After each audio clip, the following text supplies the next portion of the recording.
말씀해 주셔서 감사합니다. 야, 씨, 망했다. 예. 예, 말씀해 주셔서 감사해요. 아, 지금 30분을 했는데. 계속 하죠, 뭐. 예, 야구 보소. 네, 야구 보소. 예, 아, 송이점에 고마워요. 예, 얘기해 주셔가지고. 망했어요. 멘붕이야, 멘붕. 힘내세요.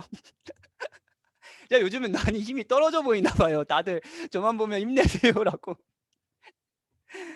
예, 계속 할게요.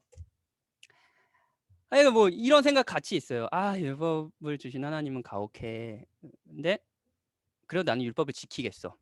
그래서 하나님 인정을 받겠어. 이게 율법주의입니다. 저희 가식적인 놈, 은혜도 모르는 놈.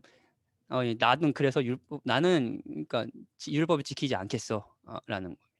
그러니까 사실 이 두 가지 생각 안에는 율법을 주시는 율법은 우리에게 가혹한 것이고, 율법을 주시는 하나님은 뭐랄까, 인색한 분이시고, 그리고 그 구원과 함께 율법은 없어진다. 뭐 이런 생각을 하는 거예요. 예, 반율법주의자. 근데 모든 성경은 은혜로 받는 구원을 이야기합니다. 자격 없는 자에게 대가 없이 베푸신 하나님의 사랑으로, 예, 우리의 행함이 아니라 그리스도의 행함으로, 그 행함을 우리의 것으로 믿음으로 구원을 받는다고 얘기하죠. 근데 동시에요, 여러분, 이것도 중요해요. 은혜로 구원받은 자의 새로운 삶도 이야기합니다. 은혜로 구원받은 자들은 예전에, 그러니까 생각하는 대로 하나님의 법들을 여기지 않습니다. 하나님의 법을 지키는 것이 불행하다고 생각하지 않습니다. 하나님께서 이 하나님의 율법을 주신 것이, 하나님의 법들을, 계명들을 주신 것은 우리의 행복과 유익을 위해서라고 받아들입니다. 물론 이 율법을 잘 온전히 지키는 것은 아닙니다. 지키지 못할 때도 회개를 하죠. 지키지 못할 때도 그리스도가 나를 위해서, 온전히 이것을 지키지 못한 나를 위해서 십자가에 죽으시고 부활하셨다, 그리스도가 나의 의로움이다 라는 것을 확신함으로 다시 하나님께로 돌아오겠죠. 그렇지만 동시에 행복을 위해서 주신 이 율법들을 하나하나씩 성실하게 하나님께 순종하며 살아가려고 할 겁니다. 이게 구원받은 자의 삶의 모습이에요. 사실 모든 서신은 다 이런 것을 이야기합니다. 율법이 하나님을 사랑하고 이웃을 사랑하는 것이라고 예수님께서 요약해 주셨죠. 그렇다면 이 구원받은 자들은 하나님을 사랑하고 이웃을 사랑하는 것에 있어서 새로운 시각이 생기고 새로운 삶이 시작된다. 그래서 모든 바울 서신은 복음을 얘기해, 하나님께서 그리스도 안에서 우리에게 하신 일을 이야기한 다음에 그러므로라고 하면서, 뭐 로마서에서도 맞죠. 그 말씀이 있었죠. 그러므로 우리의 삶을 거룩한 하나님의 산 제물로 드려라, 산 제사로 드려라, 뭐 이런 말씀이 있었죠. 예, 맞습니다. 사실 복음은 율법을 해석하는 새로운 눈을 주는 거예요. 예. 야고보서는 구원받았다고 하지만 이런 변화가 없는 사람들의 모순을 지적합니다. 은혜를 아는 자들은 세상이 사랑하는 부를 생각이 바뀌게 마련입니다. 세상은 부를 어떻게 생각하죠? 한 사람의 가치로 생각하잖아요. 그렇죠? 그리고 그 부한 자와 부하지 않은 자를 당연히 차별하겠죠. 왜냐? 부한 자가 더 가치 있으니까요. 세상적인 기준이에요. 그의 소유가 그의 가치를 말해주니까요. 하지만 복음을 받아들인 자에게 부함은 그의 가치가 아닙니다. 우리의 가치는 뭐죠? 그리스도시죠. 예, 맞아요. 그렇다면 그리스도를 통해서 서로를 바라보면서 가난한 자든 부한 자든 서로를 차별하지 않고 서로를 존중하며 사랑하는 모습이 이제 교회일 겁니다. 복음은 정말로 부를 바라보는 우리의 시각을 바꿉니다. 한 사람의 가치를 평가하는 우리의 시각도 바뀌어요. 근데 여전히 차별하고 있다면 무엇일까요? 무슨 말일까요? 네, 그들이 복음을 알지도 못하고, 누리지도 못하고 있다라는 하나의 반증이겠죠. 이 서신이, 이 야고보서가 다른 어떤 서신보다 그리스도인의 실천을 강조한다고 해서 바울은 오직 믿음으로 구원을 받는다, 그러면 야고보는 행함으로 구원을 받는다라는 건가? 뭐 실제로 막 이런 얘기를 하는 신학자들도 있었어요, 과거에. 근데 야고보는 또 역시 은혜로 받는 구원을 이야기한다는 걸 기억하셔야 돼요. 자, 이거 보죠. 야고보서 1장 18절이에요. 그가 그 피조물 중에 우리로 한 천 열매가 되게 하시려고 자기의 뜻을 따라 진리의 말씀을 우리를 어떻게 했다고요? 낳으셨다고 얘기해요. 자 봅시다. 우리가 육체적인 생명을 얻는 것에 있어서 우리의 선택과 공로가 있나요? 여러분들 태어나신 육체의 생명을 얻는 거에 있어서 저 태어날 거예요 이런 거 기억나세요? 뭐 기억은 안 나겠지 당연히.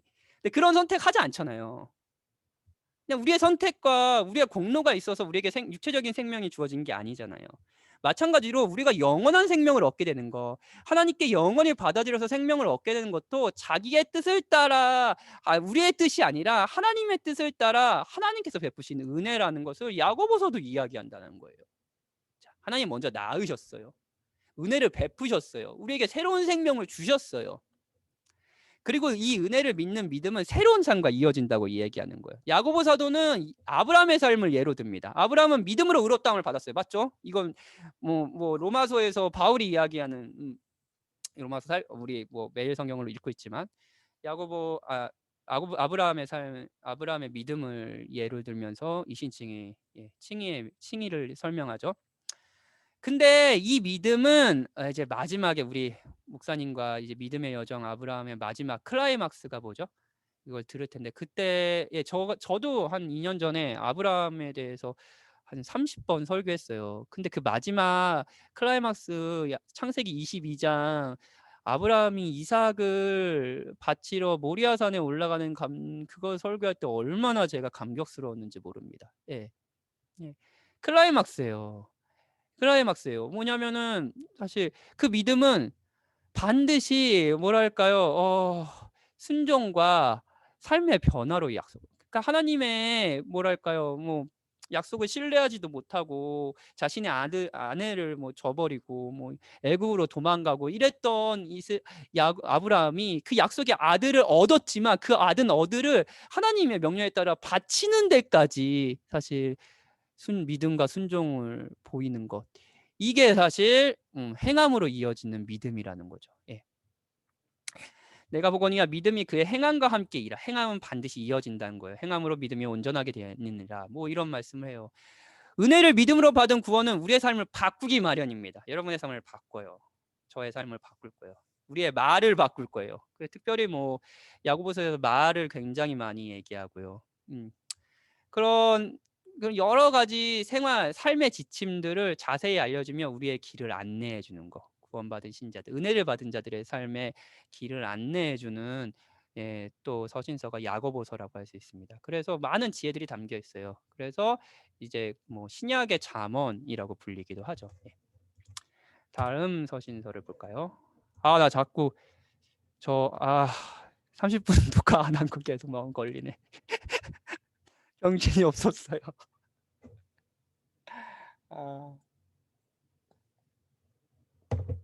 베드로가 쓴 두 서신을 살펴보죠. 베드로전서 첫 번째, 복음 이제 고통 중의 소망입니다. 존 스토트 목사님, 신약학자이신데 굉장히 저도 모든 사실 이분의 쓴 주석을 굉장히 저도 사랑하는 주석가이십니다. 근데 이분이 바울을 믿음의 사도라고 이야기하고 요한이 사랑의 사도, 요한 1서 뭐 이런 거 살펴볼 거예요.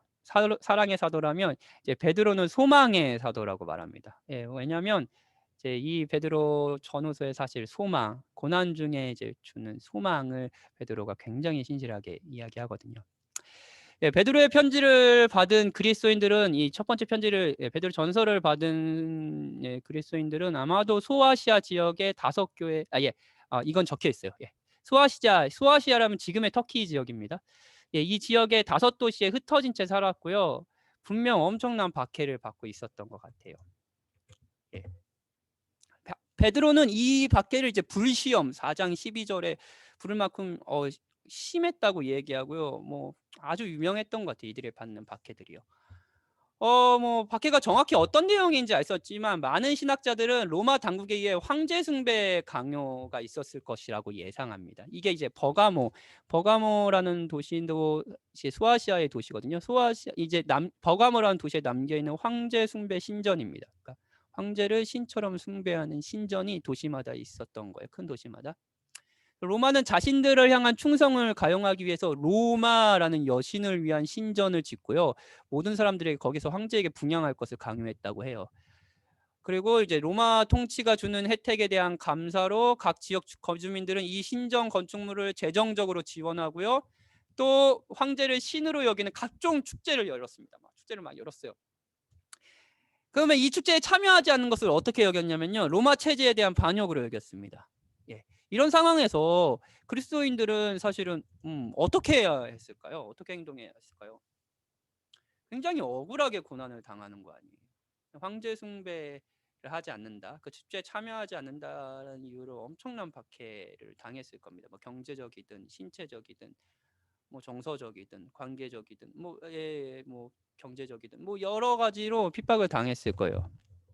근데 이럴 때 어떤 태도를 취해야 될까요?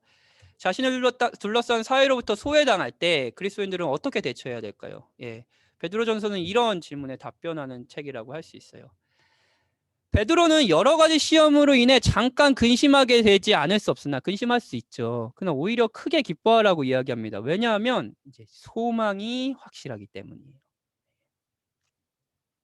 소망이 확실하기 때문입니다. 여러분, 지금부터 사실 쭉 다룰 서신서들은 뭐 아까 히브리서도 오늘 다룰 서신들은 사실 다 신자들이 받는 위협과 고난에 대해서 이야기하고 있습니다.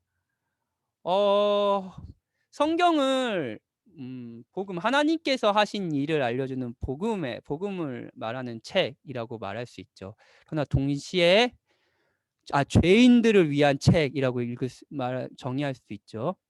하지만 동시에 고난받는 죄인들을 위한, 고난받는 신자들을 위한 책이라고 이야기할 수도 있습니다.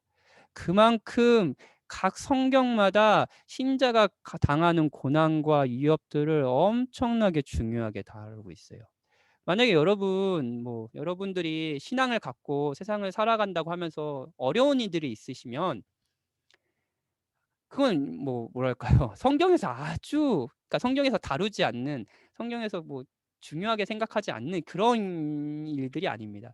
정말로 모든 성경에서 여러분 성경에 필 때마다 사실은 다루고 있는 주제예요. 마찬가지로 베드로전서도 고난받는 신자들을 위한 소망을 이야기하는 거죠. 베드로는 그리스도를 이 서신서에서 언급하면서 고난이라는 단어를 함께 7번이나 같이 씁니다. 그리스도와 고난, 그리스도 고난, 그리스도 고난. 왜냐하면 고난받는 성도들에게 고난받는 그리스도에 대해서 이야기하고 있는 거예요. 이렇게 말한 이유는 그리스도인들이 받는 고난이 그리스도의 고난을 본을 따르는 것이라면 강조하기 위함이에요. 이를 위하여 너희가 부르심을 받았으니 그리스도도 너희를 위하여 고난을 받으사 너희에게 본을 끼쳐 이게 뭘까요? 그 발자취인가요? 무슨 오타지? 베드로전서 2장 21절. 그 자취네요, 자취. 예, 자취. 자취네요, 자취. 예, 자취. 예, 자취. 그래가지고 오타요. 자취를 따라오게 하려 하셨느니라. 예, 발자취를 따라오게 하셨다. 예, 본이 되셨다. 예, 라고 이야기해요. 그러니까 굉장히 큰 위로죠. 너희들의 받는 고난이 그리스도의 받는 고난이고 그리스도의 본을 따라서 당하는 고난이다. 예, 라고 이야기하는 거예요. 근데 단순히 그리스도가 당하신 고난은 우리가 당하는 고난의 본만은 아닙니다. 모범만은 아니라는 거예요. 그리스도는 왜 그런 본을 보여주셨을까요? 예. 베드로는 고난받는 자들에게 그리스도가 당한 고난이 영광스러운 이유에 대해서 계속 이야기합니다. 복음이에요. 이것 때문에 그들이 받는 고난은 견딜 만한 가치가 있는 거예요. 그리스도가 고난당하기 때문에요. 단번에 죄를 위하여 죽으사 의인으로 불의한 자를 대신하였으니 우리를 대신했어요. 이는 우리를 하나님 앞으로 인도하려 하심이라. 고난받는 자들에게 이게 얼마나 큰 위로가 됐을까요? 그리스도가 고난을 통해서 우리를 하나님 앞으로 인도한다는 거예요. 고난받는 자들을요. 친히 나무에 달려 그 몸으로 우리 죄를요, 고난받는 자들의 죄를요 담당하셨으니 이는 우리로 고난받는 자들로 죄에 대하여 죽고 이제 죄는 없는 거예요. 죄값은 치러진 거예요. 의에 대해 살게 하심이라. 그리고 하나님의 의로움으로 하나님께 받아들여지는 거죠. 예, 그게 바로 그리스도가 고난받는 이유입니다. 너희가 알거니와 너희 조상이 물려준 헛된 행실에서 대속함을 받은 것은 은이나 금 같은 대속함을 받은 것은 은이나 금 같은 없어질 것으로 한 것이 아니요 오직 흠없고 점없는 어린 양 같은 그리스도의 보배로운 피로 그분의 속죄로 우리가 하나님께 대속함을 죄값을 치렀다. 속죄가 이루어졌다라고 얘기하는 거예요. 자, 그리스도는 단순히 우리에게 모범을 보여주시러 그러니까 너희도 이렇게 고생해도 참아라 이렇게 한 것이 아니에요. 그리스도 왜 고난을 받으셨죠? 고난받는 자들이 영원히 하나님께 받아들여지게 하시기 위해 우리를 죄에서 구원하시기 위해 그리스도는 고난을 받으셨습니다. 이게 고난받는 자들에게 엄청난 위로가 됐겠죠. 그리고 여러분들에게도 위로가 되길 바랍니다. 그리스도께서 고난받은 목적은 확실합니다. 오직 그리스도의 고난을 통해서만 이 편지를 읽고 있는 고난받는 자들 그리고 우리가 살 수 있기 때문입니다. 고난받는 자들은 고난받으신 그리스도를 단순히 닮아야 한다는 것을 멈추지 않습니다. 이거는 힘들 거예요. 그리스도가 이렇게 했으니 너희들 이렇게 해라. 그래 단순히 모범을 보여라. 여러분 엄청 빡센 일입니다. 그렇죠? 그게 견딜 힘이 있습니까? 저는 솔직히 없다고 뭐 약간은 있겠죠. 하지만 그걸 견뎌내도 아마 우리 마음에 자기 의가 쌓일 겁니다. 난 이렇게 견뎌냈어. 난 고난을 참는 자야. 뭐죠? 이번 주 목사님이 아주 인상적인 예화를 그 주일 오전에 얘기하셨죠. 예, 아들을 그 자녀를 셋 잃은 사람. 예, 하나님을 신뢰한다라고 하지만 결국 그 상황에서 신앙을 지키는 나를 사랑하는 마음이었겠죠. 그저 그리스도가 고난을 받았고 우리의 본을 보여주고 그 부분을 따라 우리도 그래서 고난을 받아야 된다고 하면 만약 그걸 성공해도 우리는 자기 의를 쌓을 겁니다. 예, 성공할 리도 없죠. 하지만 그리스도는 단순히 우리에게 모범을 보여주신 분이 아닙니다. 그리스도는 고난받는 자들을 구원하시기 위해 고난을 받으셨습니다. 우리는 고난을 견뎌서 하나님께 받아들여지는 것이 아닙니다. 그리스도가 고난을 온전히 견뎌내시고 우리의 의로움이 되어졌기 때문에 우리는 구원을 받습니다. 이것이 고난받는 자들의 위로가 되었을 겁니다.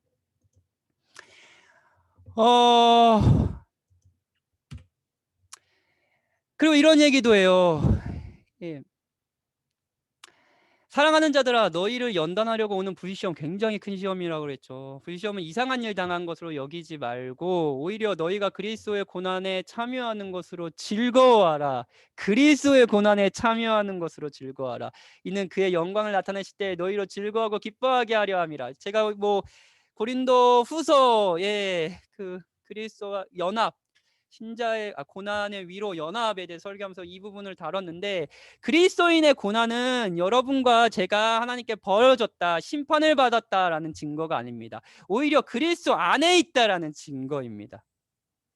이게 진짜 큰 위로 아닌가요? 그렇게 확실한 위로도 소망할 수 있습니다. 이는 고난 중에 있는 자들에겐 큰 위로를 줬을 거고요. 위로요. 그리고 고난을 피하거나 부인하는 자들도 있지 않았을까요? 저도 많이 그러거든요. 예.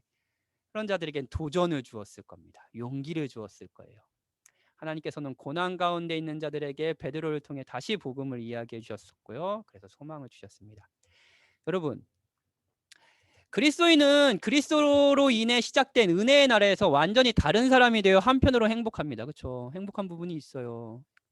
근데 그 은혜의 나라가 아직 완성되어 있지 않기 때문에 하나님의 나라가 완성되지 않았기 때문에 한편으로 고난을 받으며 괴로워합니다.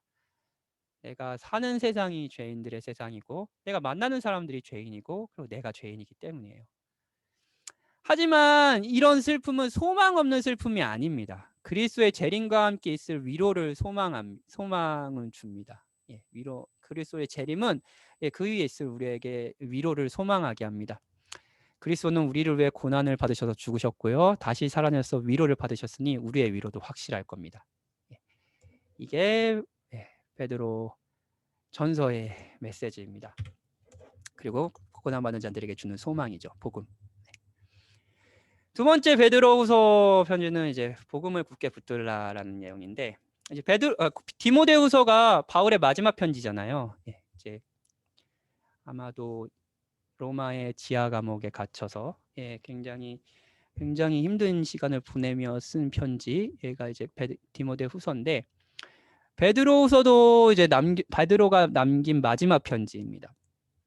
베드로 또한 이제 바울처럼 자신의 죽음이 임박한 것을 알았던 것 같아요. 1장 14절에 보면 그렇게 써 있거든요. 그리고 베드로가 죽음을 앞두고 마지막까지 한 것이 뭔지 알아요? 그거는 혼란 속에 빠져 있는 교회에 복음을 전하는 일이었습니다. 아까 그 소아시아 베드로전서 5교회, 소아시아의 5교회, 아마 베드로 후서도 그 교회에게 썼을 것이라고 많은 신학자들이 예상합니다. 근데 이제 거짓 교사들의 가르침에 빠져 있었습니다. 조금 이따 할까요? 거짓 교사들은 이제 탐심으로 교회로부터 엄청난 이득을 취했고요.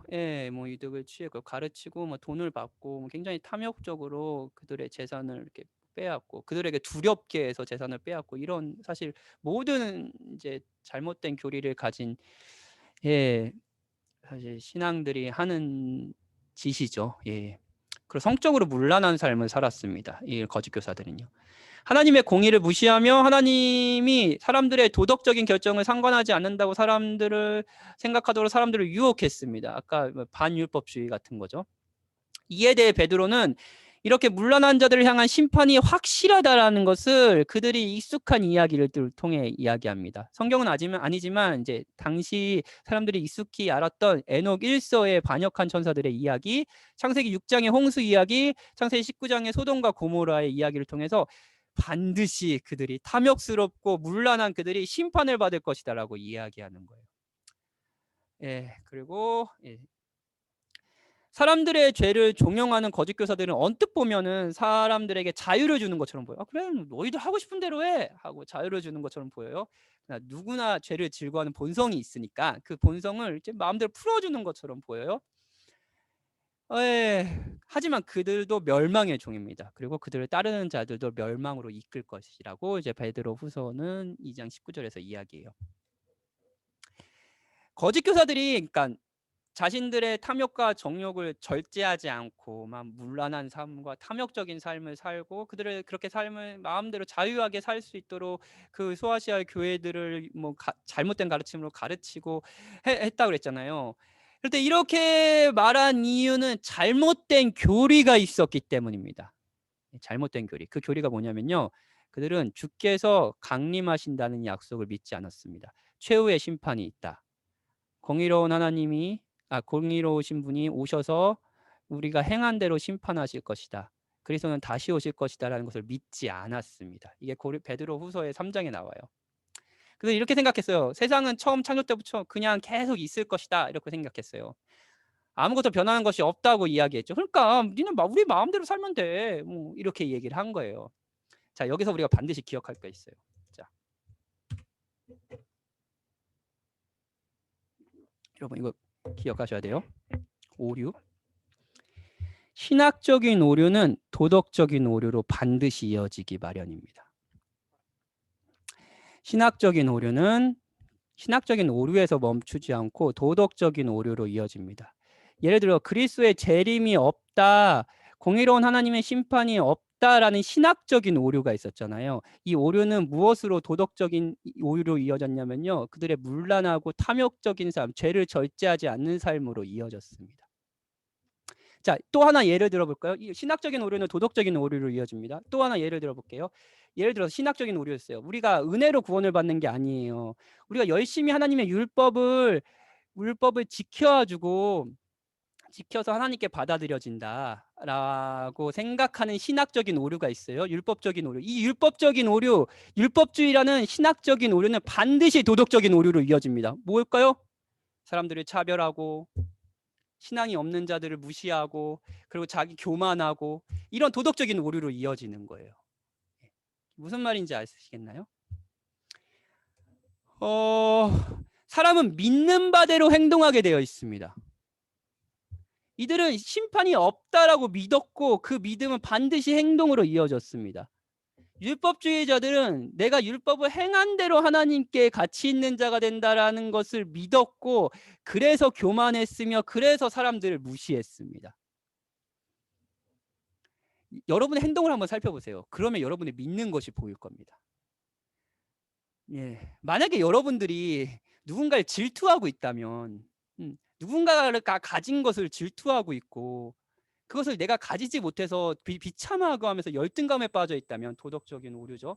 빠져 있다면 여러분의 신학적인 오류가 있기 때문입니다. 여전히 은혜의 복음이 우리에게 작게 느껴지기 때문이에요. 베드로후서 교회에서 얘기하는 이 교회들도 빠진 오류가 이거였습니다. 그들은 신학적인 오류가 도덕적인 오류로 이어진 거죠.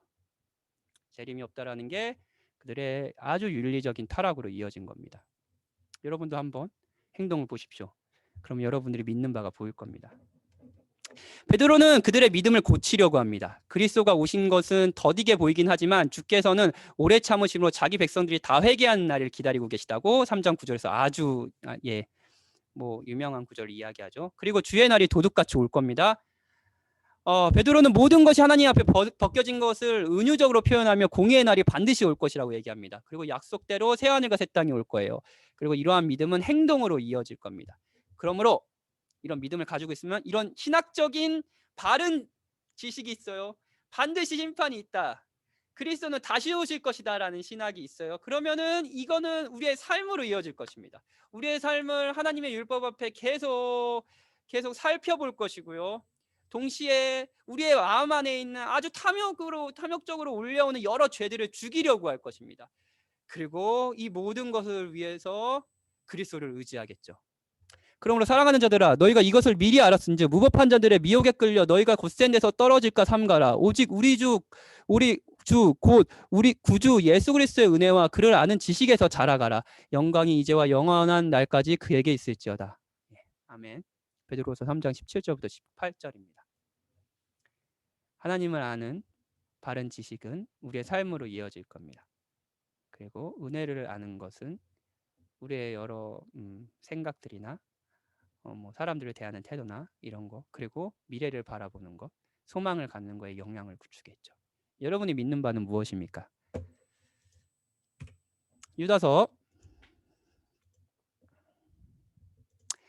유다서는 이제 뒤에 원래 우리가 읽는 성경에는 사실은 요한 1, 2, 3서 뒤쪽에 더 있는데 이제 제가 여기 바로 뒤에 베드로후서 뒤에 한 거는 이제 베드로후서와 대단히 유사한 서신이기 때문이에요. 예수님의 형제 유다가 쓴 책인데 논란의 여지는 있지만 아마도 유다서가 베드로후서에 의존하고 있는 베드로후서가 쓰였고 이 후서를 기본으로 이제 쓰여진 책인 것 같아요. 어떤 신학자들은 이제 베드로후서와 같이 소아시아 교회들에게 다시 한번 쓴 편지일 거다라고 그런 이야기도 합니다. 유다서는 그리스도인들에게 대단히 큰 위로를 주며 시작하고 끝이 납니다. 1절에서 부르심을 받은 자 곧 하나님 아버지 안에서 사랑을 얻고 예수 그리스도를 위하여 지키심을 받은 자들로 이 편지의 수신자들을 묘사하고요. 그 여기서 얘기하는 부르심을 받은 자, 사랑을 얻고 지키심을 받는 자, 이게 다 수동태입니다. 진짜 하나님께서 하시는 거죠. 하나님께서 부르신 자들이고 사랑하시고 지키시는 자들입니다. 그러니까 이제 예수님의 형제 유다는요, 그리스도인들이 택하시고 보존하시는 사랑 안에서 안전하다는 것을 강조하며 이제 서신을 시작하는 거예요. 그렇다고 해서 이제 그리스도인이 위협을 받지 않는다는 것은 아닙니다. 아까 계속 얘기했죠. 신자들이 당하는 위협이 있다고 했죠. 교회 안에도 지속적으로 그리스도를 믿는 믿음을 위협하는 세력이 있습니다. 베드로 전서와 똑같은 거예요. 우리 주 예수 그리스도를 부인하는, 그리고 부인하는 가르침이고, 하나님의 은혜를 도리어 방탕한 것으로 바꾸는 사람들이라고 할 수 있습니다.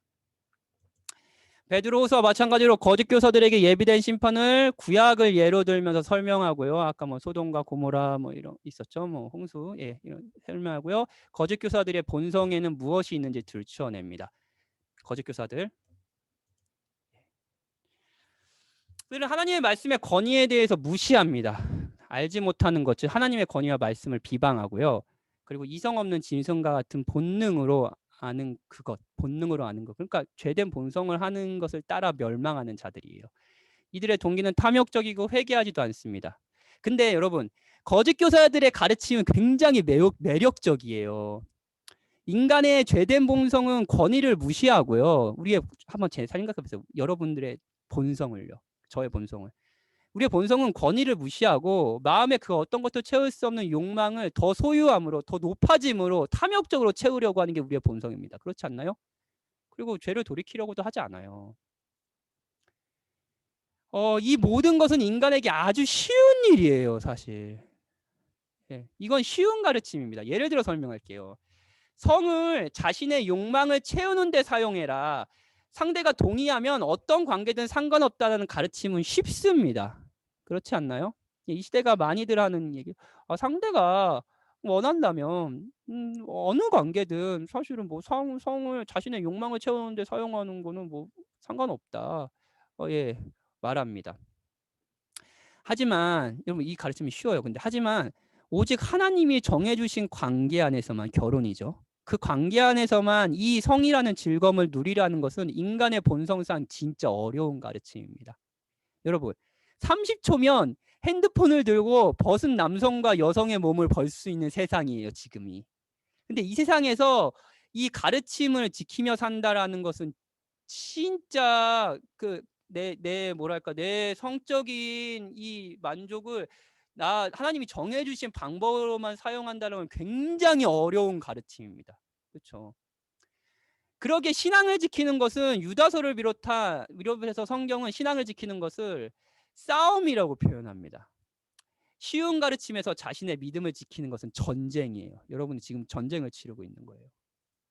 유다는 쉬운 가르침에서 유혹을 당할 때 주 예수 그리스도의 사도들이 미리 한 말을 기억하라고 말해요. 사랑하는 자들아 너희는 너희의 지극히 거룩한 믿음 위에 자신을 세우며 성령으로 기도하며 하나님의 사랑 안에서 자신을 지키며 영생을 이루도록 우리 주 예수 그리스도의 긍휼을 기다리라라고 이야기해요. 네, 그러니까 하나님이 이렇게 지키시지만 싸움은 있다라는 거예요. 그 싸움은 사실은 쉬운 우리 본성이 따르는 그 가르침을 부인하고 그리고 하나님이 주신 율법에 따라 살아가는 삶인 거죠. 한편으로 이건 어렵습니다.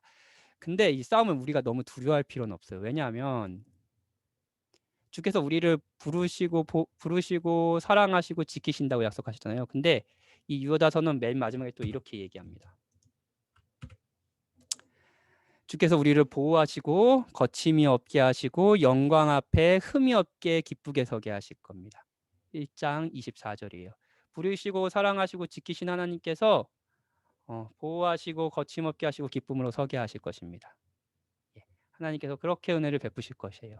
그러니까 계속 믿음의 싸움을 싸우라라고 독려하는 것이 바로 유다서라고 할 수 있습니다. 요한일서. 사실 제가 요한일서 정리하면 제일 힘들었어요. 요한일서와 요한계시록. 예. 왜냐하면 요한일서 목사님도 설교하셨지만 쉬우면서 진짜 심오하고 어려운 책입니다. 예, 저 이걸 어떻게 요약하고 여러 뭐 자료들도 보고 뭐 한 장으로 요약해서 어떻게 좀 추려서 이야기를 할까에 생각했는데 요거 요약하고 요한계시록 요약하는데 제일 많이 시간이 들은 것 같아요. 요한일서 목사님 설교하셨었는데 아마 또 이제 후에 기회가 되면 또 목사님 설교해 주실 겁니다. 이제 마지막으로 살펴볼 서신들은요, 이제 예수님의 제자 사도 요한이 쓴 이제 편지들입니다. 물론 뭐 이제 이 편지에서 자신의 이름을 이야기하진 않아요. 하지만 1, 2, 3서 요한 1, 2, 3서 그리고 요한계시록이 뭐 문체, 요한복음이 문체가 거의 동일하고요. 거의 뭐 비슷한 같은 어휘를 사용하고 있습니다. 그래서 거의 대부분의 신학자들이 예수님의 제자 사도 요한이라고 이야기합니다. 실제로 요한일서의 중심적인 가르침은 요한복음 13장 17절 이게 뭐냐면 예수님의 고별 설교입니다. 예수님이 마지막에 제자들을 이제 모아두시고 하신 설교예요. 이 설교에 사실 이제 굉장히 유사한 점이 많습니다. 그러니까 이제 다 요한이 쓴 서신이라고 할 수 있죠. 요한복음의 목적이 무엇인지 기억하시나요? 예수님께서 복음서 할 때 계속 얘기했는데 예수님께서 하나님의 아들 그리스도이심을 믿게 하는 거였죠. 그리고 그리스도를 믿음으로 생명을 얻게 하려는 게 요한복음의 기록의 목적이라고 그랬죠. 요한일서의 목적도 다음과 같습니다. 여기 있어요. 내가 하나님의 아들의 이름을 믿는 너희에게 이것을 쓰는 것은 너희에게 영생이 있음을 알게 하렵니다. 그러니까 이 내용을 쓰는 것은요. 그리스도에 대해 전하고 하나님이 어떤 분이신가 전하는 것은 이들에게 영생이 있음을 알게 하기 위하심이에요. 요한복음은 예수님이 하나님의 아들 그리스도를 믿고 생명을 얻게 하는 것이라면 요한일서도 마찬가지로 예수를 그리스도로 믿음으로 영생이 있다는 것을 재차 알게 하기 위해 쓴 서신서라고 할 수 있어요. 그리고 이 편지에서는 아주 크게 예, 두 가지 하나님의 성품, 두 가지로 성품을 통해서 영생이 있다라는 것을, 이것을 확신하는 자들에게 영생이, 이것을 누리는 자들에게 영생이 있다는 것을 확인해 주려고 해요. 첫째는 뭐냐면 하나님이 빛이시라는 겁니다. 하나님이 빛이시라는, 요한일서 1장 5절에 나와요. 그러니까 뭐 지난번 목사님 그 주기도문이래, 팔복 설교하실 때도 얘기했죠. 빛이라는 이미지는 팔복 아니라 빛이라는 부분에서 설교하시면서 얘기하셨던 것 같은데, 빛이라는 것은 진리라 그랬죠. 빛. 예. 껌껌해요. 그러면은 뭐 사실 이게 뭐 핸드폰과 지갑이 있는데 껌껌하면 핸드폰과 진리를 이제 핸드폰과 지갑을 알 수 없잖아요. 근데 불이 딱 켜져요. 그러면 이제 이게 핸드폰이고 이게 지갑이라는 거 우리가 모두가 알 수 있잖아요. 그렇죠? 모든 것을 들춰내는 역할을 합니다. 진리. 예, 진리가 무엇이 옳고 그른지 이런 것들을 가르쳐 주는 역할을 하는 게 사실 빛이에요. 예. 하나님은 이렇게 빛의 빛이시라는 거예요. 이렇게 강조한 이유는 편지를 읽고 있는 자들에게 이 여기에요. 아마도 에베소 교회라고 많은 신학자들이 예상하는데 거짓 교사들이 왔기 때문입니다. 이제 거짓 교사들은 영지주의라고 불리는 거짓 교사들인데요. 하나님을 믿으나 그 아들을 부인하는 자들입니다. 그들은 아마도 어떤 거였냐면요. 나사렛 예수님이 인간일 뿐 모세와 마리아에게서 태어난 아이고 하나님은 아니라고 이제 이야기하는 거예요. 예. 왜냐하면 이제 성육신의 개념을 거부했기 때문입니다. 예수님이 하나님이신 예수님이 육신을 입었다라는 개념을 거부했어요. 예수님이 참 인간이시자 참 하나님이 사실이라는 것을 복음서가 다 가르치던, 사실 요한복음의 핵심적인 내용이었어요. 예수님은 직접 자신이 하나님이라고 얘기했거든요. 예, 뭐 근데 이런 가르침, 성육신을 거부할 수밖에 있는 이유들이 있었어요. 왜냐하면은 이들은 이분법적인 사고가 있었습니다.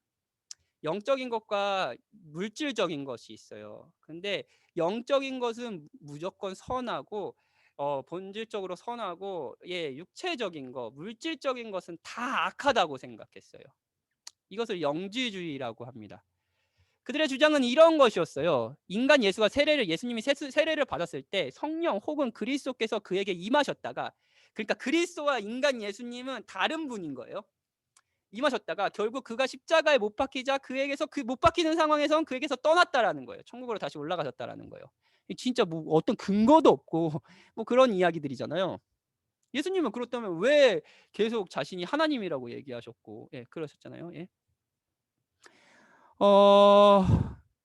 이들은 예수 그리스도께서 육체로 오심을 부인하는 자들이었어요. 이러한 거짓 교리잖아요. 그러니까 예수님이 육체로 오셨다. 육체 예수님. 그리고 진짜 하나님이시다. 그 예수님이 하나님이시다라는 것을 그 하나님이라는 것을 뭐랄까요? 하나님이라는 것을 거부하는 이 교리에는 진짜 큰 문제가 있었어요. 그 큰 문제가 뭐냐면은 이제 지금 제가 좀 이따 설명해 드릴게요. 그러니까 이제 이 교리를 이제 이 성육신을 거부하는 것은 이제 요한에게는 사실 받아들일 수 없는 이유였습니다. 왜냐하면 그리스도의 인성에서 신성을 부인하는 것이고, 일단 그리스도가 하나님이시라는 것 자체를 부인하는 거예요. 그렇다면 그의 가르침의 권위도 부인하게 됩니다. 이게 단순히 인간의 말이라는 것과 하나님의 말씀으로서 하신 그 얘기하라는 것, 그분의 말씀의 권위가 완전히 달라지게 될 거 아니에요. 그렇죠? 인간의 말, 그냥 뛰어난 교사 정도가 될 거 아니에요. 그리고 무엇보다도 그분이 단순히 인간이라면 그 죽음은 우리에게 어떠한 의미도 없습니다. 죽음의 효력을 제거하는 거예요. 생각해 보세요. 예수님의 죽음이 모든 인간 중에 한 명으로서의 죽음이라고 생각하면 우리가 잃는 것은 속죄예요.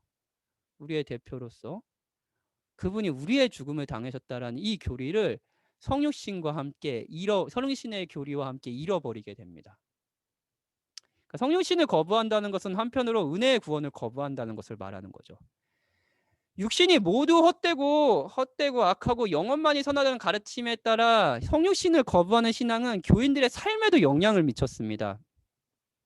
그래서 성육신을 거부하고 윤리적 타락을 부추기다라고 얘기했는데, 물질이 본질적으로 악하다면 성육신이 불가능할 뿐 아니라 인간의 육체는 단지 영혼의 껍데기에 불과하며 따라서 윤리적인 문제는 무관심하게 될 수밖에 없었습니다. 윤리적인 문제를요.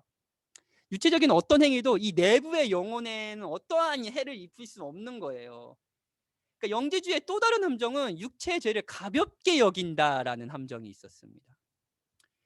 이런 가르침에 대해 요한은 예수 그리스도의 성육신과 십자가의 사건이 실제로 있었던 일을 설명해요. 요한은 생명의 말씀인 그리스도를 곁에서, 요한복음 1장 1절에 보면 곁에서 그를 봤고 손으로 만졌어요. 근데 실제 했던 거예요. 실제 우리와 같은 인간이 되신 거예요. 뿐만 아니라 이 생명의 말씀을 우리를 위해서 실제로, 생명의 말씀인 예수 그리스도는 우리를 위해서 실제로 목숨을 버리셨습니다. 하나님께서 그리스도를 우리 죄를 속하기 위해서 화목제물로 보내셨다. 라는 것을 이야기하는 거예요.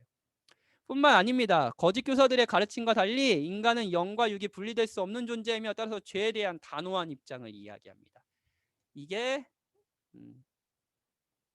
요한의 논지에 따르면 예수가 그리스도인을 부인하는 자들은 죄를 가볍게 여기며 부인하며 죄를 가볍게 여기는 자들은 어둠에 있는 자들이에요. 따라서 하나님이 진리셔서 우리에게 가르쳐 주신 것은 예수가 그리스도라는 거, 그리고 그분께서 우리와 같은 인간이 되셔서 화목제물로 우리의 죄를 속죄하셨다라는 거. 그런 은혜를 받은 자들은 예전과 같이 죄를 가볍게 여기지 않고 죄에 대해 단호함을 갖는다는 거. 이게 하나님께서 그리스도 빛으로서 진리로서 우리에게 가르쳐 주신 바입니다. 그러니까 이제 그런 이제 진리의 빛을 본 자들이 왜 이런 거짓 가르침에 넘어가지 말아라라고 얘기하는 거죠. 두 번째 하나님의 성품은 사랑입니다. 하나님은 사랑이시라. 그리고 하나님의 사랑을 보고 또 이 하나님의 본 사랑을 우리를 통해서 또 우리가 실천할 때 우리는 영생을 받았음을 확신할 수 있어요. 하나님의 사랑은요, 어디를 통해 드러냐면요, 요한일서 4장 9절에 보면 자기가 자기의 독생자를 세상에 보내심으로 그리고 그로 말미암아 우리를 살리려 하는 것으로 하나님의 사랑은 나타났습니다. 여러분이 하나님의 사랑은 어디서 알 수 있냐면요, 그리스도를 여러분을 위해서 내어주신 것을 통해서 하나님의 사랑을 알 수 있습니다. 그리고 요한은 우리가 먼저 하나님을 사랑한 것이 아니라, 여기서도 은혜를 이야기하죠. 하나님이 먼저 우리를 사랑하사 우리 죄를 속하기 위해서 화목제로 아들을 보내셨다고 얘기합니다. 이것이 하나님의 사랑이에요. 그리고 따라서 이 사랑을 받은 자들은 이웃을 사랑해야 한다고 말합니다.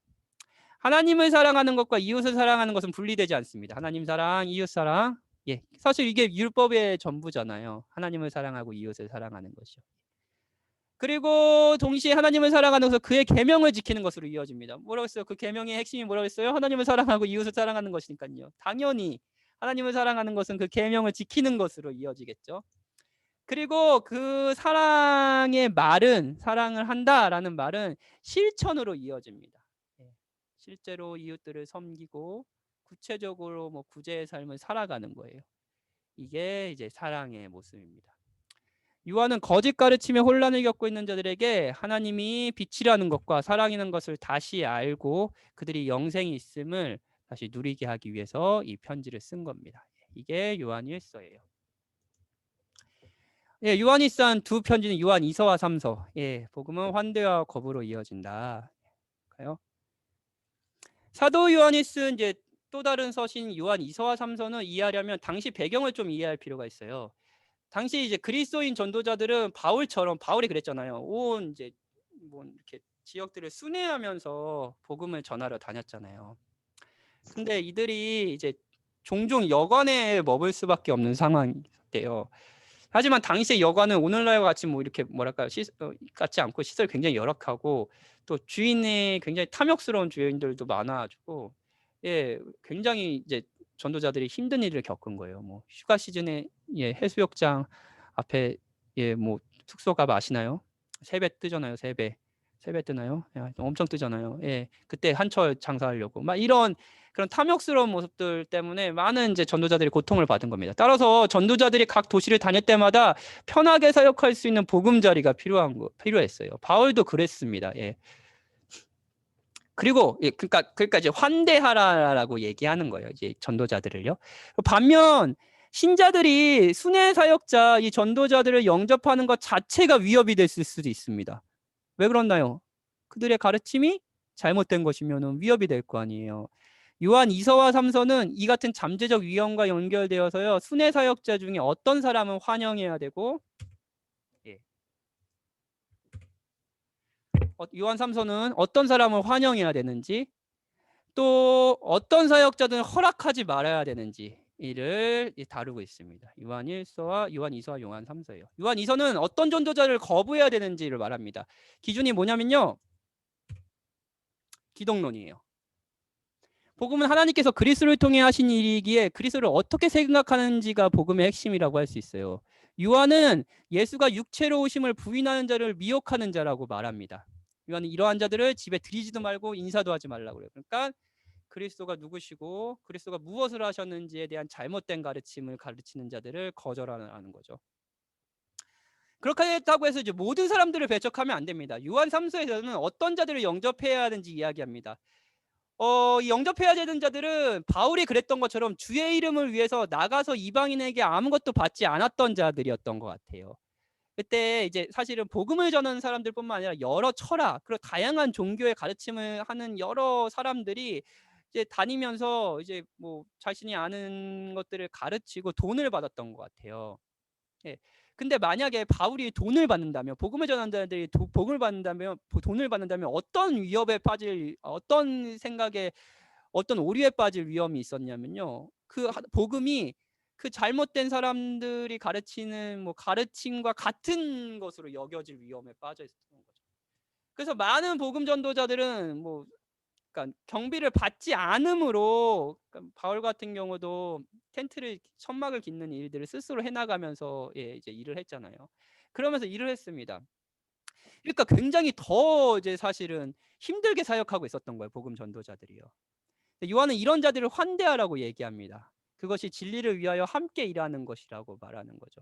여기서 마찬가지로 그들의 그리스도를 어떻게 생각하시고 무엇을 하셨는가로 그들을 구별해야 되는 거예요. 그러면서 요한 3서에서는 으뜸이 되기를 좋아해서 요한을 비롯한 전도자를 영접하지 않은 디오디레베를 질책해요. 그는 거짓 교사들을 거부한다는 이유로 악한 말로 요한을 비방하고 동시에 전도자들을 맞아들이지 않았습니다. 그리고 다른 사람마저 맞아들이지 않도록 했습니다. 그 요한은 이제 이런 사람 본받지 말고 환대하라고 독려해요. 자, 어떤 사람은 환대해라. 예, 되게 반갑게 환대하고 있죠. 어떤 사람은 거절해라. 이것이 주는 메시지는 뭘까요? 여러분, 그리스도인의 삶은 환대와 거부가 함께하는 삶입니다. 그리스도인은 모든 가르침을 환대하는 사람들이 아니에요. 잘 생각하셔야 돼요. 그리스도인들은 모든 가르침을 환대하는 사람들이 아닙니다. 동시에 교만하여 모든 가르침을 거부하는 사람들도 아니에요. 그렇다면 우리가 어떤 가르침을 환대하고 거부하는 하면 그 기준은 뭘까요? 기준은 그리스도가 누구라고 우리에게 가르치는가? 그리스도가 누구시고 무엇을 하셨는가? 하나님께서 그리스도 안에서 하신 일을 어떻게 여기는가? 복음입니다. 예. 우리는 때로 이 복음이 퍼지고 하나님의 나라가 세워지는 것에 있어서 어떤 사람들의 가르침을 배격할 필요가 있어요. 그럼 어떤 사람들의 가르침을 환대하고 그 가르치는 자들을 섬기고 그리고 그 가르치는 자들을 존중해야 될 필요가 있는 거죠. 기준은 복음이라는 겁니다. 복음은 환대와 거절이 함께합니다. 이제 마지막입니다. 여러분.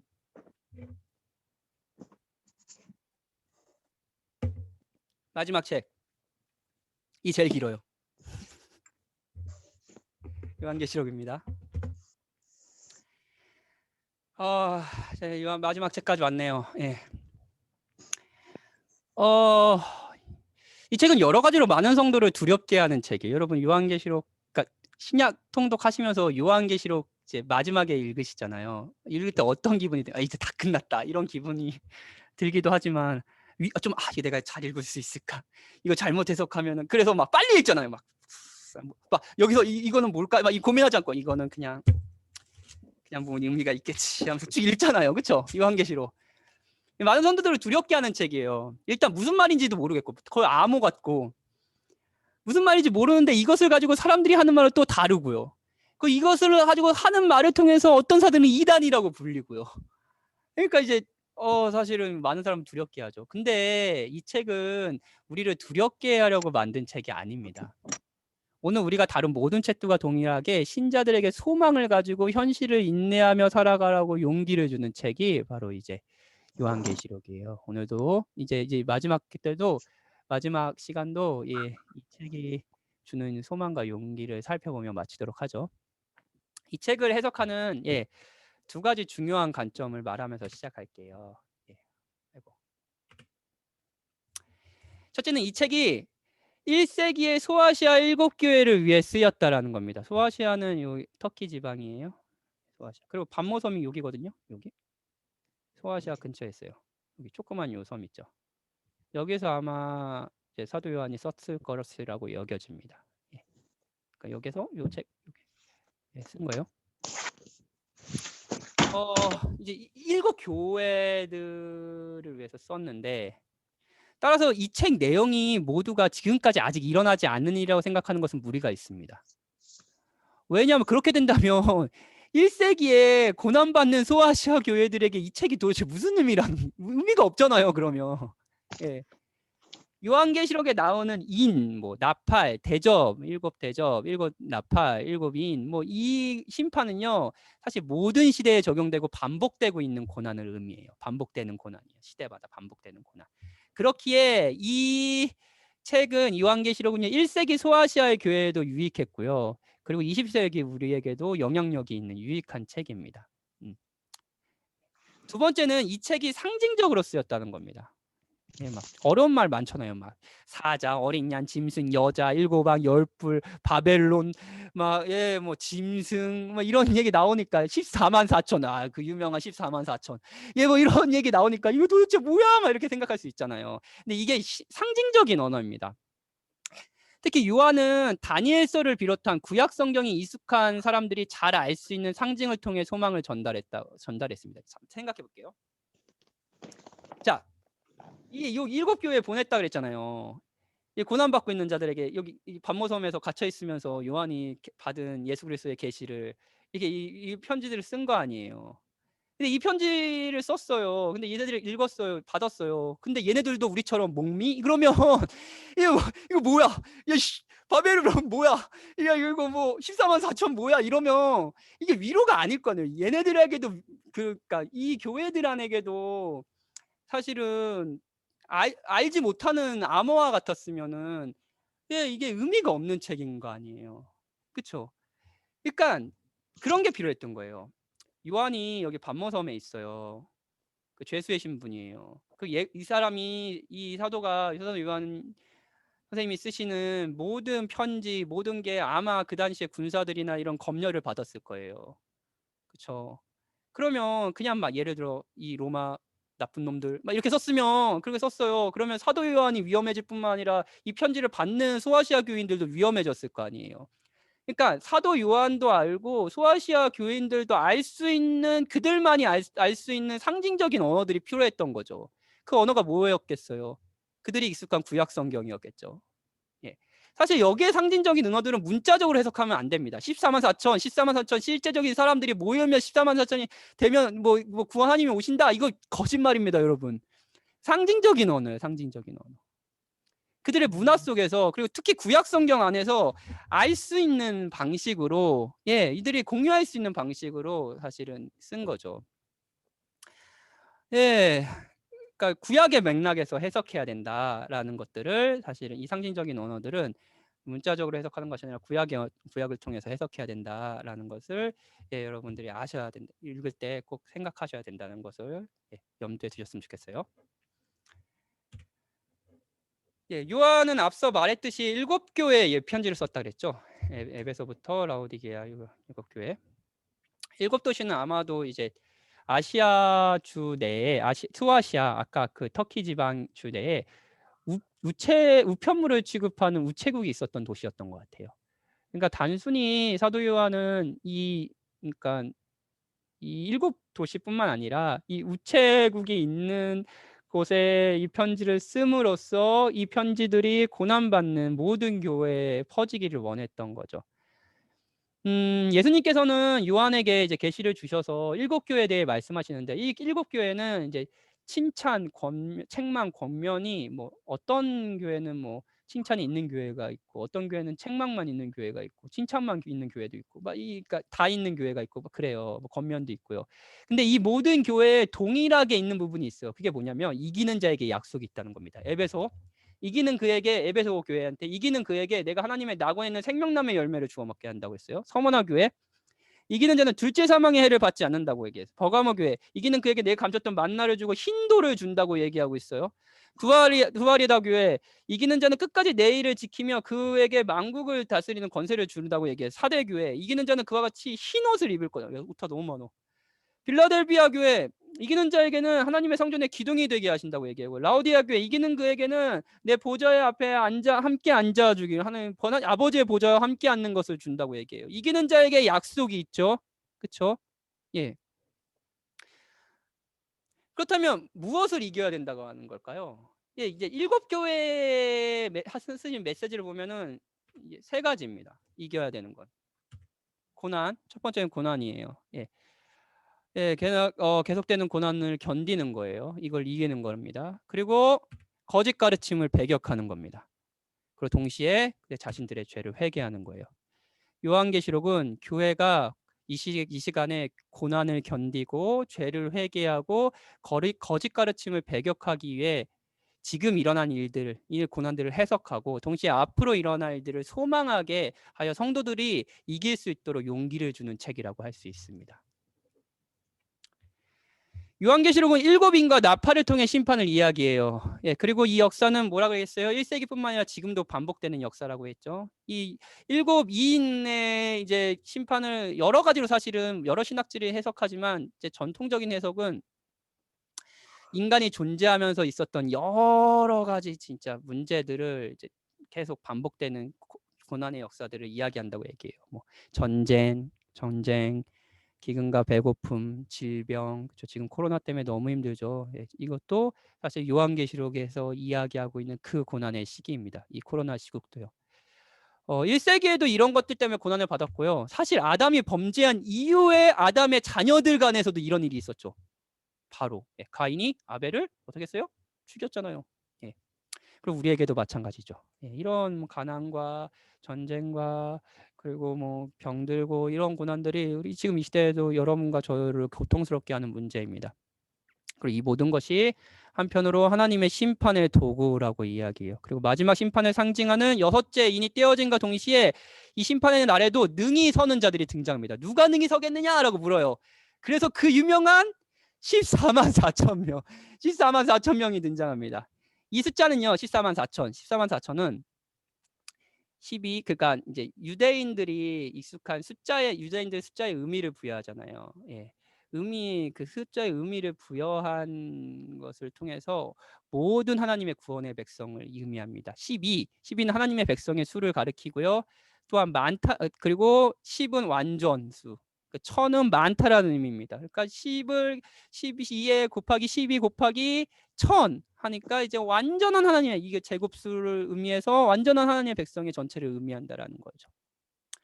인류 역사상 반복되는 고난이 있었어요. 인류는 가난했고요. 가난 때문에 고통스러웠고요. 여러분과 저도 마찬가지죠. 그리고 전쟁 때문에 서로의 시기심과 서로의 죄악 때문에 서로 싸웠습니다. 그리고 죽음의 공포 앞에 떨었죠. 병들면서요.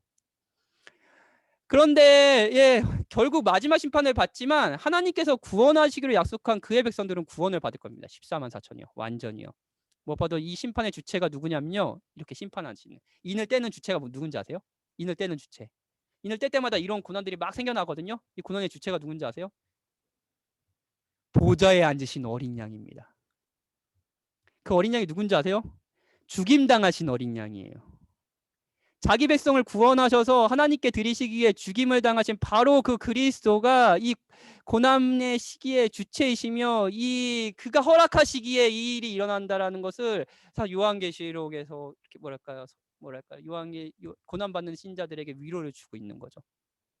그러니까 엄청난 위로가 되지 않았을까요? 예.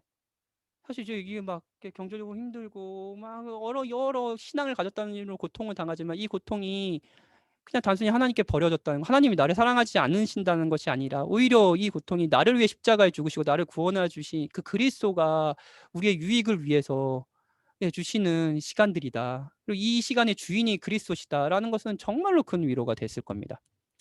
자신을 위해 죽으신 구주가 지금 이 고난의 시간의 주인이고 따라서 마지막 심판 때에도 큰 위로가 있을 것이라는 걸 확신할 수 있었겠죠. 확신하건대 요한계시록을 읽은 7교회 성도들은 두려워 떨기보다는 위로와 소망을 얻으며 기뻐했을 겁니다. 요한은 10장과 11장에서 여러 이미지를 사용하며 교회의 고통을 이야기합니다. 성전 밖 마당은 이방인들에게 짓밟히고요. 그리스도인들은 핍박을 받을 거고요. 여인이 용에게 핍박을 받으나 한편으로 보호를 받을 것입니다. 그리스도인들은 핍박을 받지만 한편으로 보호를 받을 것입니다. 두 증인은 날마다 증언을 하고요. 그리고 그 고난의 과정에서도 하나님께서는 그리스도인들을 또 다른 자신의 백성, 자신의 종들을 보내서 복음을 계속 전하실 겁니다. 그 고난의 중에서도요. 그리고 짐승이 활동하며 성도들을 박해할 것입니다. 이 모든 이미지가 사실 지금 소아시아가 겪고 있는 일들을 보여주고요. 지금 우리가 겪고 있는 일을 보여주죠. 요한은 신자들에게 고난이 있겠지만 하늘에서 순교자들은 하나님께 기도하고 있고 하나님께서는 공의와 심판을 반드시 내리실 것이라고 말하고요. 믿지 않는 자들에게 계속 경고가 있을 것이라고 이야기해요. 하지만 그들은 회개하지 않을 것입니다. 그리고 두루마기를 먹은 두 증인은 복음을 전할 것입니다. 그리고 그때 복음을 전하는 자들에 의해서 회심이 일어나겠죠. 하나님께서 자기 백성들을 부르시겠죠. 이어 요한은 악한 자들을 소개하고 그들의 멸망을 그립니다. 악한 자들은 용, 짐승, 음녀, 바벨론이에요. 용은 이제 사탄을 의미하고요. 두 번째 다니엘서를 인용한 짐승입니다. 짐승은 다니엘서에서 네 짐승이 나오는데 이 짐승은 바벨론, 페르시아, 헬라, 로마를 상징해요. 그러니까 이들은 하나님의 백성을 식민지로 삼아 다스린 나라. 그러니까 사악한 세속 권력을 의미합니다. 셋째는 바벨론이에요. 바벨론은 이제 유다를 파괴한 장본인이죠. 그리고 1세기에서는 로마를 바벨론으로 불렀다고 하네요. 그리스도인들이요. 세상 자체를 상징하는 도시일 수 있습니다. 특히 음녀 바벨론이라고 하는데 이제 사악한 세상의 유혹이라고 할 수 있어요. 용, 짐승, 바벨론이 이제 대적들이죠. 사단, 사악한 세속 권력, 그리고 세상의 유혹이라고 할 수 있어요. 이제 음녀 바벨론은 이 바벨론은 예루살렘 성과 비교돼요. 예루살렘 성을 수식하는 단어가 뭐냐면 거룩한 새 예루살렘 성입니다. 거룩한 이 성의 정체성이에요. 다른 거예요. 하나님이 거룩하신 것처럼 거룩한 거예요. 반면 바벨론의 정체성은 뭔지 큰 성입니다. 크고 견고한 성, 큰 성 바벨론 이런 겁니다. 그들이 추구하는 거 정체성이 뭔지 보여주죠. 이 부분에서 성도들은 계속된 사탄의 공격을 받는다는 것을 알 수 있습니다. 사탄은 세속성 또는 세상을 무기로 공격할 겁니다. 또한 세상은 경배를 요구할 거고요. 그리고 세상은 여러 가지 방법으로 공격하는데 심지어 교회 안에서도 들어옵니다. 이정규 목사님이 이제 종말론 이 찰나의 시대 이 시간에 요한계시록을 이제 설교하시면서 이런 말씀하셨어요. 이 부분에서 하신 말씀이 뭐냐면 사탄의 공격이 물론 우리에게 고통을 주는 방식도 있어요. 아까 뭐 여러 가지가 있죠. 물질적인 어려움도 있고 뭐 여러 가지 있죠.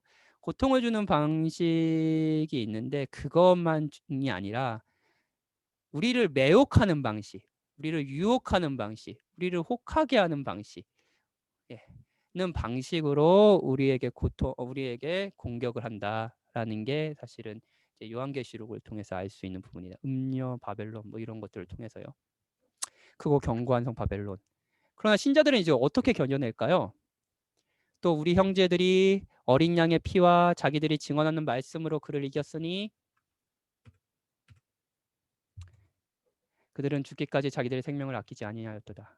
어린 양의 피, 자기들의 증언하는 말씀. 이런 매혹적인 고난, 우리를 유혹하려는 세상의 유혹들, 이런 것들에서 이겨내는 것은 다른 것이 아닙니다. 우리를 속죄하신 그리스도와 그분의 말씀을 신뢰하는 거예요. 그분이 하신 구원을 계속 바라보는 거예요. 그 구원의 소망을 가지는 거예요. 하나님에 의해 용, 사탄, 용, 짐승, 음녀, 바벨론이 하나씩 무너지고요. 하나님께서 약속하신 새 하늘과 새 땅이 옵니다. 여러분 이제 요한계시록을 처음 시작하면서 제가 아까 방금 시작하면서 일곱 교회에 공통적으로 있는 것이 무엇이라고 했는지 기억나세요? 뭐라 그랬죠? 이기는 자에게 주시는 약속이라 그랬잖아요. 그렇죠? 고난과 핍박을 견디고 거짓 가르침을 배격하고 죄를 회개하는 자들에게 주시는 약속이라 그랬잖아요. 여러분 물어볼게요. 여러분 이거 자신 있습니까? 그리스도가 오시기까지 고난과 핍박을 잘 견뎌내고 거룩 가르침을 계속 끝까지 배격하고 죄를 회개할 자신이 있습니까? 요한계시록 한편으로 우리의 의지를 독려하며 신앙을 지키라고 합니다. 동시에 하나님께서 우리에게 승리하게 해주실 것이라는 약속을 합니다. 요한계시록은 단순히 이기라고 말하는 것이 아니라요, 승리가 한편으로 약속되었다라고 이야기해요. 새하늘과 새 땅, 완성된 하나님의 나라에서 모든 신자는 단순히 우리가 이뤄낼 승리가 하나님이 주신 승리라는 것을 만끽하고요, 약속된 복을 받을 것입니다. 아까 다 이기는 자에게 약속이 있었다 그랬잖아요, 에베소 요 교회들이요. 그리고 요게 새하늘과 하나님 그리스도의 재림과 함께 완성돼 새하늘과 새 땅에서 이 약속들이 정말 이루어진 것들을 그립니다. 예, 생명나무의 열매를 주어 먹게 하실 때 신자들이 생명나무의 열매를 먹고요, 둘째 사람의 구원을 받고요. 예, 뭐 여기에 흰돌을 줄 텐데 기초하게 보석들로 이루어져 있고요. 만국을 다스리는 세세토록 왕노를 타는 것이 되고요. 생명책에 흰 옷을 생명책에 기록되고요. 예, 새 예루살렘의 일원이 되고요. 그리고 보좌에 세세토록 왕노를 탈 겁니다. 이기면 이런 약속을 줄 것이다 라는 것이 맨 마지막에는 이런 약속을 진짜 만끽하면서 이 약속이 이루어진 모습을 그려냅니다. 우리는 이 시간에 그리스도를 의지함으로써 믿음을 지키고자 하는 동료를 받지만 동시에 하나님께서 이것을 이루실 것이다라는 소망을 가지고 기꺼이 이 선한 싸움들을 해나갈 수 있는 거예요. 자, 이거 쭉 읽었어요. 고난받고 있어요, 여러분이. 힘들어요. 고난받고 있어요. 이 편지를 읽으면 여러분은 어떤 반응을 할 수밖에 없었을까요? 소아시아 교인들은 그 고난 가운데, 아까 소아시아 교회가 그 베드로 전서에 의하면 황제 숭배 뭐 이런 것 때문에 엄청난 핍박을 받았다 그랬잖아요. 뭐 이 당시에도 엄청난 핍박들이 있었겠죠. 근데 그 핍박 속에서 이 편지를 보면서 이들에게 약속된 이 고난이 어떤 의미 있고 그리스도가 이 고난, 우리를 위해서 죽으신 어린 양이 이 고난의 주체라는 것과, 그리고 그리스도가 우심으로 사실 우리가 위로를 받을 것이라는 거, 그리고 승리하는 자에게 약속이 있는데 우리에게 승리를 주실 것이라는 거, 이런 것들을 쭉 이 편지를 읽으면서 어떤 반응을 할 수밖에 없었을까요? 이겁니다. 이것들을 증언하시니가 이르시되 내가 진실로 속히 오리라 하시거늘. 유명하죠? 마라나타. 아멘. 주 예수여 오시옵소서. 이게 소망을 주는 말씀이고요. 이 소망을 아는 자들은 반드시 이런 반응을 할 것입니다. 주여 지금 오시옵소서. 그 소망을 이루어 주시옵소서. 이게 최후의 승리를 약속하는 요한계시록입니다. 마지막 다 마쳤어요. 오늘 시간이 많이 걸렸네요. 오늘 다룬 모든 성경은 한편으로 그리스도인이 된 이후에 신자가 당하는 여러 위협들을 다루고 있습니다. 그리스도를 구주로 믿은 후에도 신자는 고난을 당할 겁니다. 여러분 고난 당하고 계신가요? 그것은 경제적인 궁핍일 수도 있고요, 관계의 단절일 수도 있습니다. 히브리서에서 나타난 거듭난 유대인들처럼요. 베드로의 전후서에도 그렇고요. 이 상황에서 신자들은 신앙이 흔들립니다. 뿐만 아닙니다. 계속 거짓 가르침이 있습니다. 거짓 가르침의 핵심은 거짓 가르침의 핵심이 뭔지 알아요? 잘못된 가르침의 핵심이 뭔지 아세요? 하나님을 작게 보고 하나님께서 그리스도를 통해 하신 일의 의미를 줄이는 거예요. 그리고 자신을 크게 보는 거죠. 그것은 때로 예수를 그리스도로 인정은 하지만 뭔가를 더해야 한다는 율법주의일 수도 있고요. 자신을 더 드러내기 위해서요. 그리스도가 구원을 지었으니 마음대로 살아도 된다는 반율법주의일 수도 있습니다. 뭐 유다서나 야고보서나 베드로 후서가 빠졌던 그런 오류였죠. 둘 모두 하나님과 하나님이 하신 일을 작게 보는 것과 동시에 자신을 크게 보는 것입니다. 그래서 이 가르침들은 매혹적입니다. 때로는 그리스도의 속죄 사역을 아예 무시하는 가르침도 있습니다. 요한 1서. 이건 역시 하나님과 하나님이 하신 일을 작게 보는 것과 동시에 자신을 크게 보는 것입니다. 신자들은 세상으로부터 고통을 당하지만 한편으로 유혹을 당합니다. 신자들은 위협을 당하고 있어요. 여러분 지금 위협 가운데 있습니다. 우리도 성경을 받고 있는 어느 교회와 같이 흔들리고 있습니다. 하지만 그런 자들을 향한 하나님의 신실한 사랑이 계속될 겁니다. 은혜로 자격 없는 자들을 부르신 분께서 자격 없는 자들을 계속 돌보시고 마지막까지 온전케 하실 것이기 때문이에요. 하나님께서 그리스도 안에서 하신 일, 복음은 과거에 일어난 일이에요. 맞아요. 2000년 전에 일어난 일이죠. 그리고 여러분이 그리스도를 믿음과 동시에 일어난 일입니다. 그리스도가 우리의 죄가 되어 십자가에 죽으시고 그리스도가 우리의 의가 되기 위해 부활하셨습니다. 과거에 일어나셨죠. 이건 완성된 구원입니다. 더 완성될 필요가 없어요. 이미 끝났습니다. 여러분의 구원은 확실해졌습니다. 네, 여기서 끝이 아니에요. 복음은 이미 완성된 이야기지만 복음의 효력은 현재 진행형입니다. 하나님께서 그리스도 안에서 흔들리는 저희들을 지금도 사랑하시고요. 영원히 사랑할 것입니다. 우리는 그리스도를 주신 사랑을 보며 그것을 확신할 수 있어요. 여러분의 최종적인 승리는 고난받는 여러분, 흔들리는 여러분, 위협받는 여러분, 여러분의 최종 승리는 확실한 미래입니다. 확실해요. 복음이 그것을 이야기해 줍니다. 성경 하나만 읽고 마실까요? 제가 진짜 힘들 때마다 많이 위로를 받는 말씀이에요. 그리고 오늘 우리가 다룬 베드로전서에 있었던 말씀이죠. 모든 은혜 하나님 그리스도 안에서 우리 너희를 부르사 자기 영광에 들어가게 하시니까 이게 복음이죠. 그 하나님이 그리스도로 인해서 우리를 사랑하신 하나님이 잠깐 고난당하는 여러분과 저희를요 친히 온전하게 하시며 굳건하게 하시며 강하게 하시며 털을 견고하게 하시리라. 아멘. 예. 잠시만요.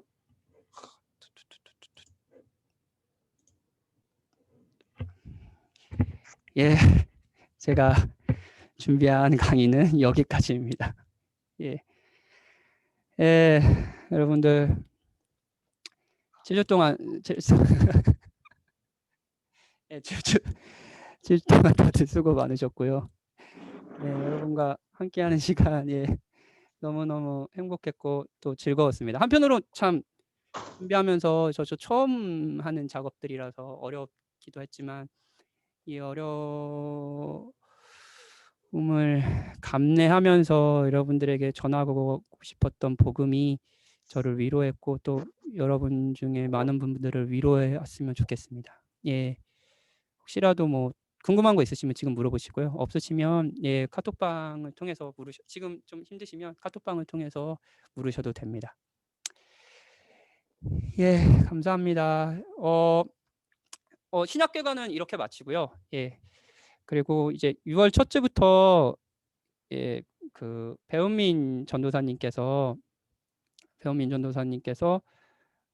구속사, 그러니까 성경 전체를 이제 그리스도의 구속이라는 관점에서 쭉 읽는 작업. 사실 이제 신약개관과 구약개관에서 했던 작업이긴 하지만 더 재밌고 이렇게 여러분들을 성경을 보는 눈을 좀 여러분들에게 이 성경 자체가 지금 우리의 삶 속에 구속이라는 관점에서 우리에게 의미 있다는 것을 가르치는 아주 귀한 시간이 될 겁니다. 그래서 오늘 이 시간에 들으신 분들은 그 구속사를 들으면서 또 성경을 더 재미있게 읽으실 것 같아요. 그러니까 많이들 그 구속사도 참여해 주시고요. 그 구속사 이후에는 제가 존 파이프 목사님의 기독교 힐학주의에 대해서 아시는 분도 있고 아시지 못하시는 분들도 있을 텐데 그 부분을 한 5주로 해서 요약해서 이제 존 파이프 목사님의 주요한 책이 3권 있거든요. 제가 진짜 좋아하는 책 하나님을 기뻐하라, 하나님의 기쁨, 장래의 은혜 이 3책이 있는데 그 3책의 이제 중요 가르침을 요약해서 한 5주로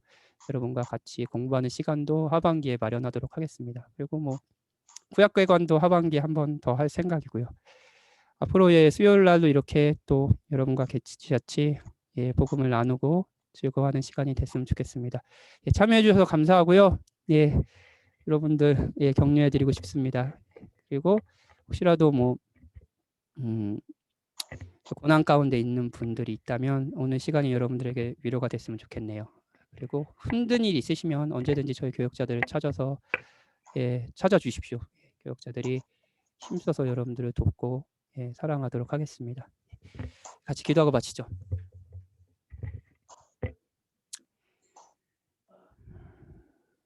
하나님,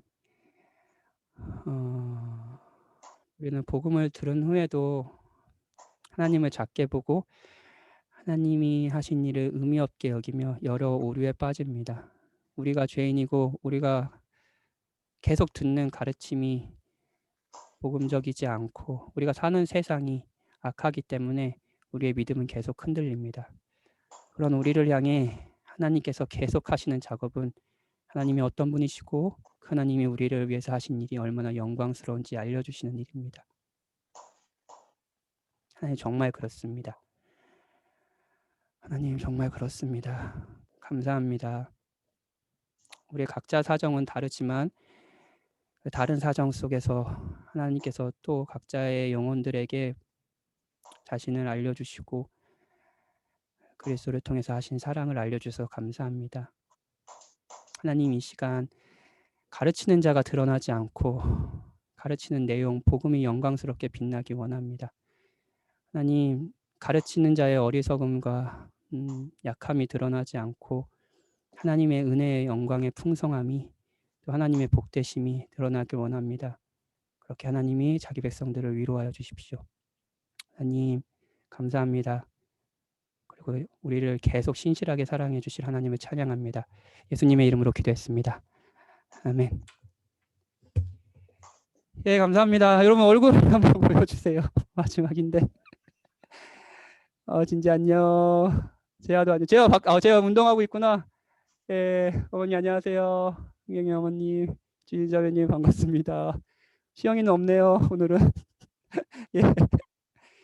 예, 다들 반갑습니다. 지금 다들 식사는 했는지 모르겠네요. 이 시간에. 예, 어려운 시간인데 다들 예, 식사 못 하시고 이렇게 성경 공부하는 여러분들 진짜 대단하십니다. 예. 다들 하루 잘 마무리하시고요. 주일날 뵙겠습니다. 감사합니다. 그리고 이따가 하진이 그 새내기 선배한테 해서 하진이 성년의 날이라고 축하 메시지 동영상 하나 만들어주세요. 그러니까 그냥 찍어서 보내달래요. 밥 먹고 찍어서.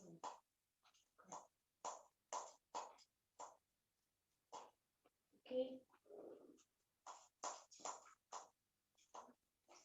사장님 때도 한 것 같은데. 당신 했나? 당신 안 하고.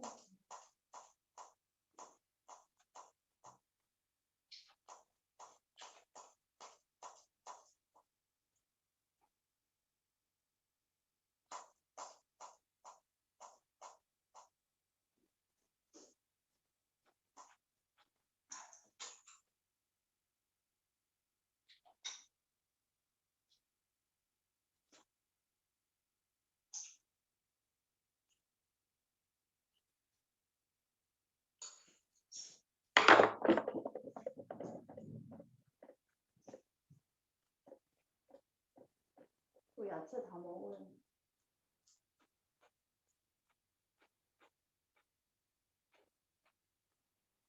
낮에는 뭐 먹고 갔어? 낮에는 뭐 먹었어?